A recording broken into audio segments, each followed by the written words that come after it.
2005년 8월 22일 홍명보 당시 대한축구협회 이사는 파주 국가대표 트레이닝 센터에서 시작된 KFA 2급 지도자 강습회에 참가했습니다. 홍명보는 지도자 자격증이 없는 상태였는데요. 지도자를 할 생각이었다면 상급 지도자 자격증부터 따야 했습니다. 상급 지도자 자격증을 따면 유소년이나 초등학교 축구교실에서 지도자 생활을 할 수 있었습니다. 2급 지도자 자격증을 따려면 상급을 따고 2년이 지나야 했습니다. 하지만 홍명보에겐 예외 조항이 적용됐습니다.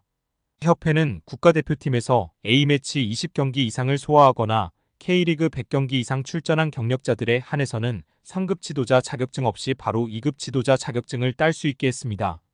2005년 9월 26일 협회는 딕 아드보카트 한국 축구 대표팀 신인 감독을 보좌할 코치 중 한 명으로 홍명보를 택했습니다. 지도자 자격증이라곤 전무했던 홍명보가 2급 지도자 자격증을 딴 지 3주 만이었습니다. 자격 논란이 불거졌습니다.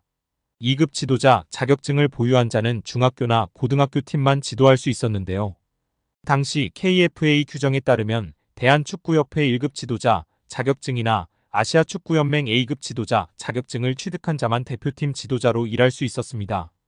협회는 당시 지휘권을 갖지 않는 보조 지도자 역할이기 때문에 홍명보 코치의 1급 자격증 취득 여부는 크게 문제될 것이 없다는 입장이었습니다. 지도자 경력이라곤 지도자 수업 3주뿐이었던 홍명보는 국가대표팀 코칭 스태프에 합류한 역사적인 사건이었습니다.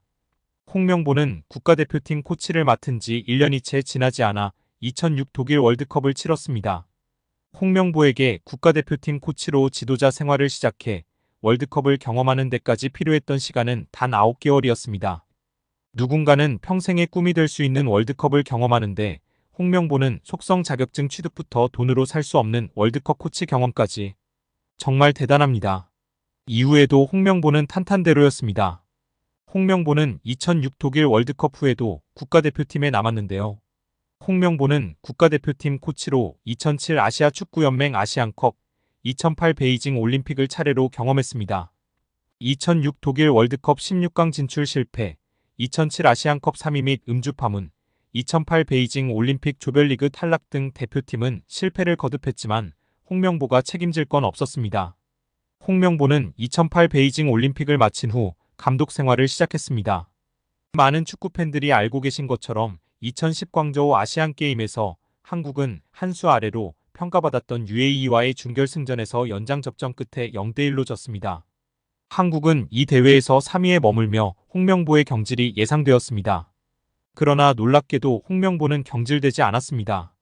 아시안게임은 금메달이 아니면 의미가 없는 게 분명했고 지난 2002년 부산 아시안게임에서 3위를 한 박항서 감독이 경질되었던 사례가 있기에 명분은 차고도 넘쳤습니다.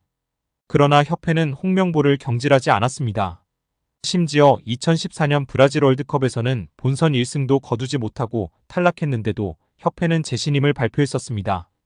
결국 여론의 반발이 점점 커지자 기자회견을 열어 자진 사퇴했었습니다.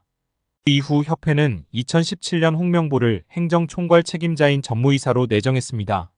당시 홍명보는 행정 경험이 전무했었습니다. 이렇게 협회와 홍명보는 아주 끈끈한 관계였으며 증명 없이도 임기를 보장받았었고 낙하산으로만 채용되었던 홍명보였습니다. 이번에도 프리패스로 채용된 것도 홍명보는 뭐 자연스러웠을 겁니다. 홍명보는 나를 버렸다.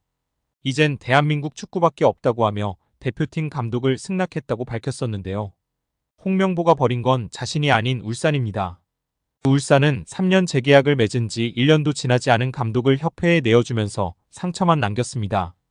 홍명보는 대표팀 감독으로 실력은 물론이거니와 도의 신의를 저버리는 인성도 문제가 있는 감독입니다. 속히 선임 취소 혹은 자진 사퇴만이 답입니다. 한국 축구에서 학명으로 가장 두드러진 인물이 바로 지금 이 시끄러운 와중에 축구 대표팀 감독을 맡은 홍명보 감독입니다. 박종환 감독이 대표팀을 이끌던 1995년 한국팀은 코리아컵 준결승전에서 예선에서 쉽게 승리했던 잠비아에 패했습니다. 그런데 이 경기 전날 박 감독의 억압적이고 비인격적 훈련에 불만을 품고 있던 홍명보, 황선홍 등 주전 선수들이 경기 전날 술집에서 대취할 정도로 술을 마신 사실이 언론에 보도가 돼 난리가 났습니다. 그래서 홍명보 선수 등은 징계 위기에 처했는데 이들은 그 제보자로 박 감독을 꼽았고 언젠가 안갚음하리라 맹세했다고 합니다. 다음해 아시안컵 8강대 이란전에서 한국은 6대2로 참패하였습니다. 유례를 찾기 힘든 처참한 패배입니다. 특히 전반에 2대1로 앞서고 있었는데 휴식 시간 라커룸에서 무슨 일이 있었는지 후반에만 연속으로 5골을 먹은 것입니다. 당사자들은 부인하지만 이 사건은 축구계뿐 아니라 축구팬들도 의혹을 거두지 않고 있습니다. 박 감독은 결국 감독에서 물러났고 당시를 회상하며 자살까지도 생각했을 만큼 개인적으로도 충격이 컸다고 했습니다.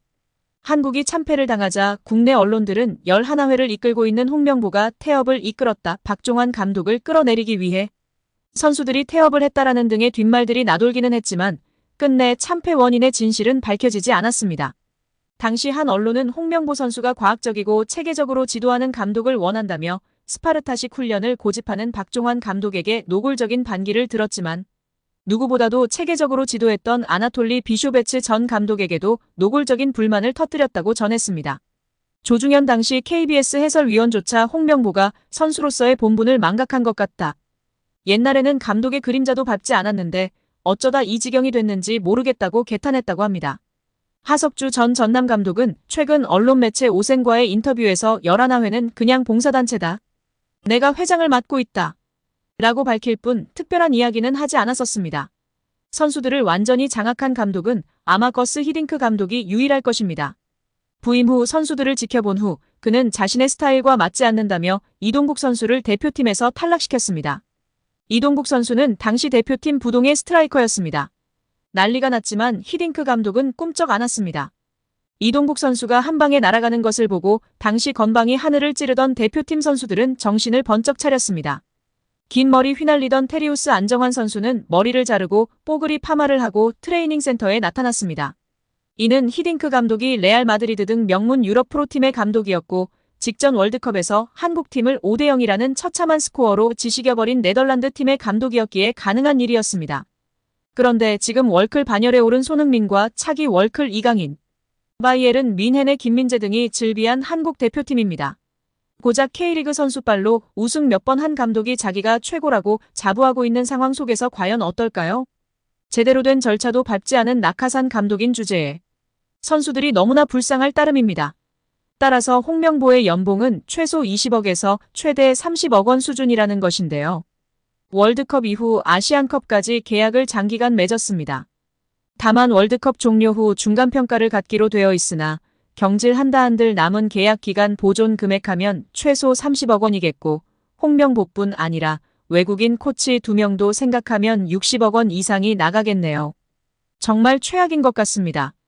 경질 없이 가도 홍명보 30억 원의 외국인 코치들까지 하면 연 60억 원 이상씩 나가는데 대체 왜 캐나다를 이끌고 코파 4강까지 간 제시마치를 안 잡았고 바로 프리미어리그 승격을 코앞에서 놓친 바그너 그리스로 유로를 아쉽게 못 나간 포엣을 버리고 홍명보인지 당최 이해가 가질 않습니다.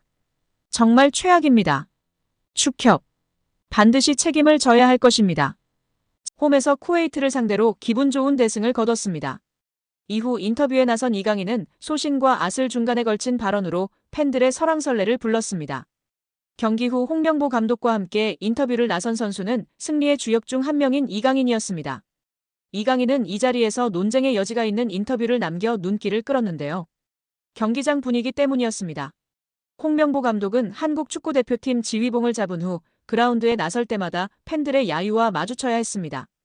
불공정 선임 논란 때문이었습니다.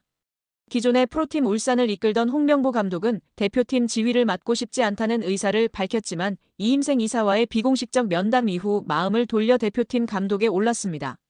이 과정에서 대한축구협회의 엉성한 행정력이 그대로 노출됐습니다. 특히 박주호 전 축구협회 전력강화위원은 자신의 유튜브를 통해 감독 선임 과정에 대한 충격적 진실을 모두 폭로하며 크게 주목받았습니다. 이후 축구협회 관계자들은 국회 감사에 불려가는 등 한바탕 흔들리고 체제 개혁 이야기가 끊임없이 불거졌습니다. 그러나 정몽규 축구협회장은 사연임에 성공했습니다. 홍명보 감독은 이후 행보마다 질타의 중심에 올랐습니다. 이강인은 이를 두고 기자회견 막바지에 어쩔 수 없이 저희도 협회 소속이고 감독님은 저희의 보스시다라며 너무 비판을 하시면 선수들에게도 타격이 있다. 긍정적인 부분을 많이 봐주셨으면 좋겠다는 얘기를 꼭 드리고 싶다. 그래야 월드컵에 가서 잘할 수 있다며 강조했습니다. 또 믹스트존에서도 나뿐만 아니라 모든 선수들이 그렇다. 특히 기자분들과 유튜브 쪽에서 협회에 대해 얘기하신다. 결국 팬들은 기사를 보고 얘기를 들으신다. 선수들은 좋은 분위기에 많은 팬들이 응원해주시고 관심 가져주시길 원한다. 당연히 협회도 더 잘해야 한다고 생각한다. 선수들도 알고 있으며 협회에 그렇게 말하고 있다. 비판은 할 수 있지만 과도한 비판은 좋지 않다고 말했습니다. 이 발언이 전해지는 즉시 축구팬들 사이에서는 논쟁이 오갔는데요. 일각에서는 선수 입장에서는 어쩔 수 없다 이강인을 총알바지로 내세우고 축구협회는 또 숨어서 입장 전달만 하고 있다는 옹호 발언과 좀 더 투명한 축구협회를 원했는데 어떻게 마냥 옹호만 할 수 있느냐. 이번 발언은 괜히 한 것 같다 자기 소신을 걸고 말한 박주호 선배를 바보로 만들었다는 질타가 이어졌습니다. 또한 어쩔 수 없이 라고 말한 게 가장 큰 것 같다. 어쩔 수 없이 보스라는 것이다. 결국 여러분들이 우리 보스를 협회를 혼쭐 내달라는 뉘앙스 같다. 그렇지 않다면 우리는 어쩔 수 없이 따라야 하는 수동적인 존재라는 것을 이야기하는 것 같다는 의견도 있었습니다. 이와 별개로 현장 분위기가 지나치게 감독을 보이콧하는 분위기로 흘러 선수단에도 영향이 갈 수 있다는 의견이 뒤따랐습니다. 별개로 축구협회의 감독 선임 이후 해명 및 수습 과정을 살펴보면 리스크가 큰 발언임에는 틀림없는데요. 홍명보 감독을 선임할 당시 축구협회는 전강위 1차 회의에서부터 국내 감독들의 플레이, 스타일, 축구 철학 등을 너무도 잘 알기 때문에 국내 감독들의 자료는 크게 확인하지 않았다라며 한 외인 감독은 장문의 분석 자료를 제시하며 홍 감독의 면담이 특혜라고 주장했는데 물론 자료를 잘 준비하면 그 감독과 에이전트가 의욕, 성의가 있다고 볼 수 있지만 그게 대표팀 감독으로의 능력과 경쟁력이 있다는 근거는 아닐 것이라고 답변한 바 있습니다. 설상가상으로 축구협회는 한 나라의 대표팀을 이끄는 감독 후보군 모두에게 똑같은 질문을 요구하는 면담을 적용하는 것이 최선은 아니다라는 해명을 내놓기도 했습니다. 한 나라의 대표팀을 이끄는 감독을 뽑는 과정은 그 어떤 절차보다도 공평하고 모두에게 똑같고 일관적이어야 합니다. 또 박주호 전 위원의 폭로의 명예훼손이 아닌 비밀 유지 서약을 이유로 대며 법적 조처를 언급하던 축구협회입니다. 끝내는 이마저도 불발됐습니다. 문체부의 감사 이야기가 돌자 서둘러 해명문을 들고 왔지만 대중을 이해시키는데도 실패했습니다. 그럼에도 정몽규 협회장 체제는 이어지고 있으며 뚜렷하게 바뀐 부분은 현재로서는 없습니다. 해오던 사람이 계속해서 자리를 지키며 현상을 유지하고 있습니다. 협회 소속 선수 입장으로는 말맞다나 어쩔 수 없는 부분이나 외부 언론, 여론까지 이를 이해하고 넘어가기는 어려운 상황이라는 점을 좌시하지 말아야 할 것 같은데요. 우리 구독자 여러분들의 생각은 어떠신가요?